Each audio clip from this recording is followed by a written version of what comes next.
Welcome to the deep dive. Okay, let's unpack this. Forget maybe what you think you know about federal prisons, about how long people actually spend inside. Today, we're pulling back the curtain on some fascinating and, well, frankly, pretty eye-opening data about federal sentencing right here in the U.S.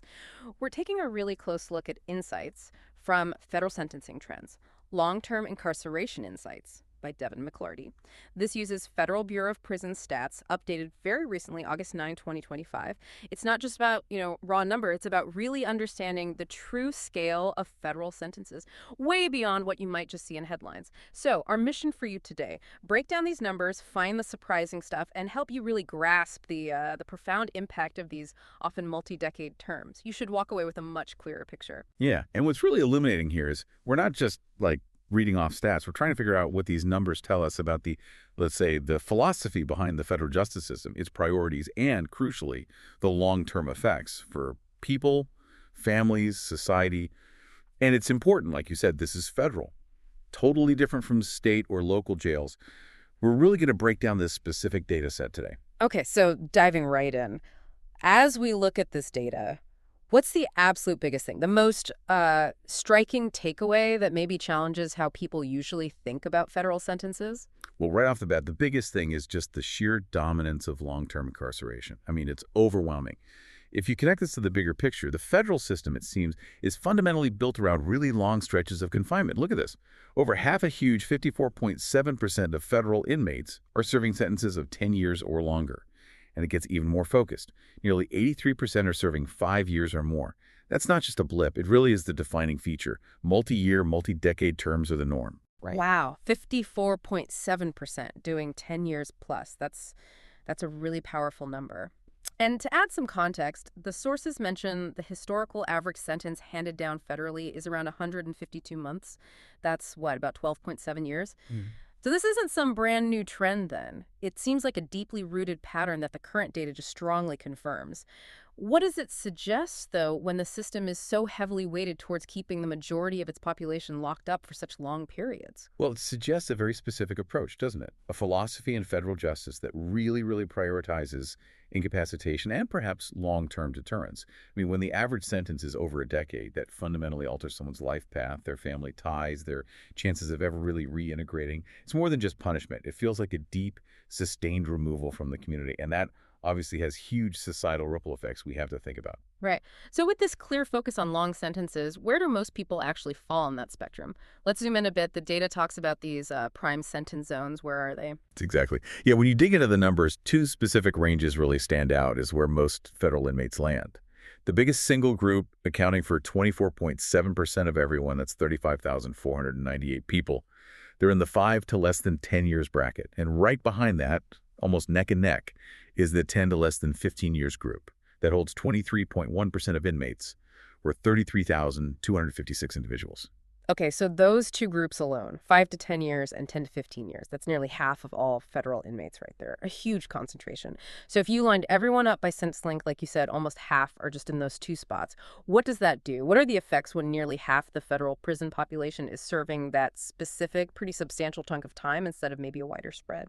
Well, it means the system has sort of set a baseline, hasn't it? A baseline expectation of significant time.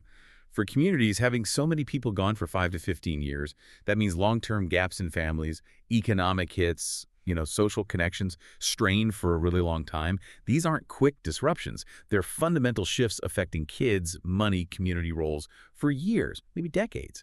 It really shows a system where the punishment is designed to be long-lasting. That's a really important point. Okay, let's flip the coin then. If so many people are doing long stretches, what about short sentences? You might think, maybe like I did, that federal prisons hold a fair number of people doing shorter time for less serious things. But the data paints a very different picture, doesn't it? Oh, absolutely. Yeah, it's quite striking how rare short sentences are federally. It can be surprising if you're more familiar with state or local systems. Get this, only about 11.8%, just under 12% of all federal inmates combined are serving less than 5 years. And breaking that down even further is revealing. A tiny 2.3% serve 0 to 1 year. That's only about 3 to 200 people. Then you have 9.1% serving over 1 year, but less than 3. That's around 13,000 inmates. And another 9.4% are doing 3 to less than 5 years, which is roughly 13,500 people. Wow, those percentages are incredibly small, just a tiny fraction compared to the big numbers doing 10, 15, 20 years we just talked about. What does that huge difference tell us about how federal enforcement works? It clearly sets it apart, but what's the thinking or the policy behind such a sharp divide? Well, this difference really highlights that federal courts aren't generally dealing with, say, minor offenses. They seem to be targeting cases where the intended impact, the punishment, is meant to be, well, almost generational in some ways. It reflects a system usually focused on crimes seen as having bigger national implications. Major drug rings, complex white-collar fraud, serious violent crimes crossing state lines. The numbers suggest a system designed for a certain gravity.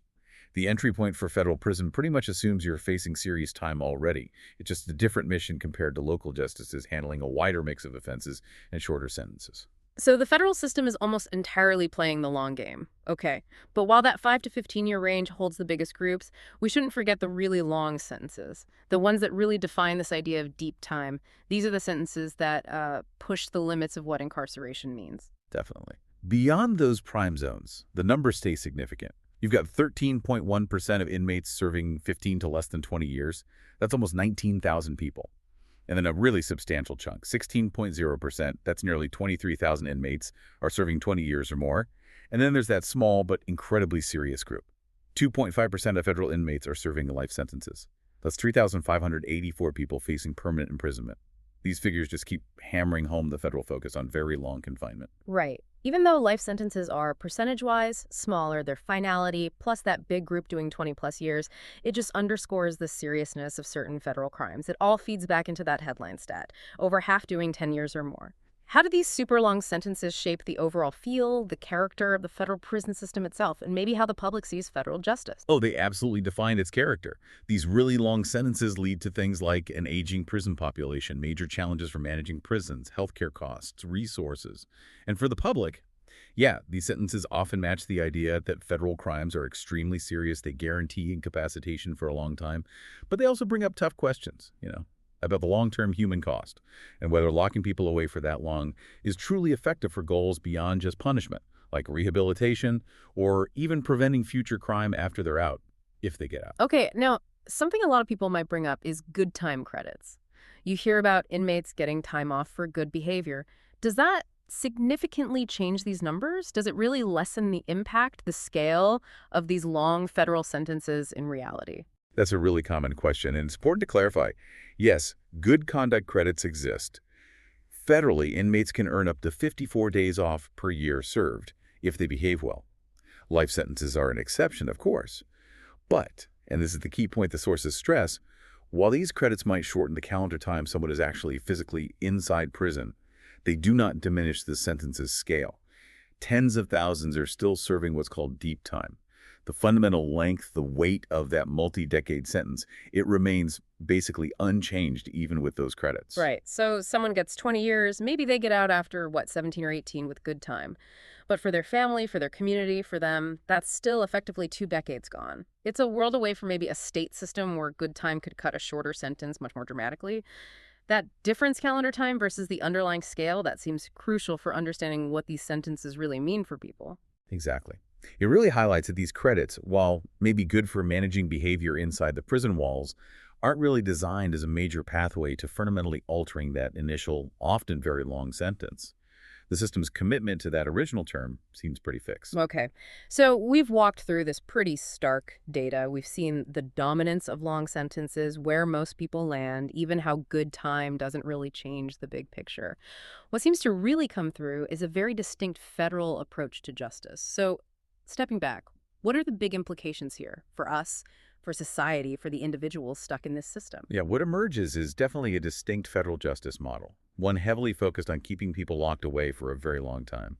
And the consequences, well, they ripple out way beyond the prison gates.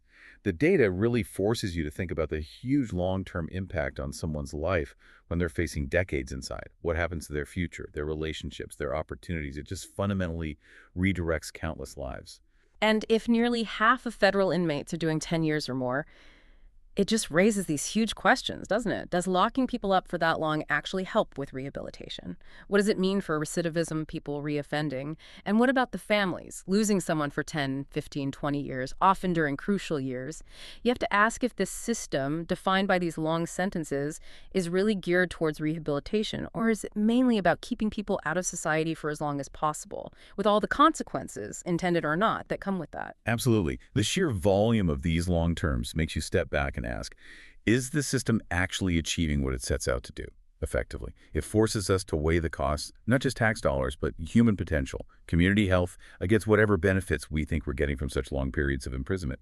The data is pretty clear. Federal time is deep time, and it reshakes lives and communities for generations. So, today we really dove deep into the hard facts of federal sentencing, using Devin McClarty's analysis of the latest Bureau of Prison stats.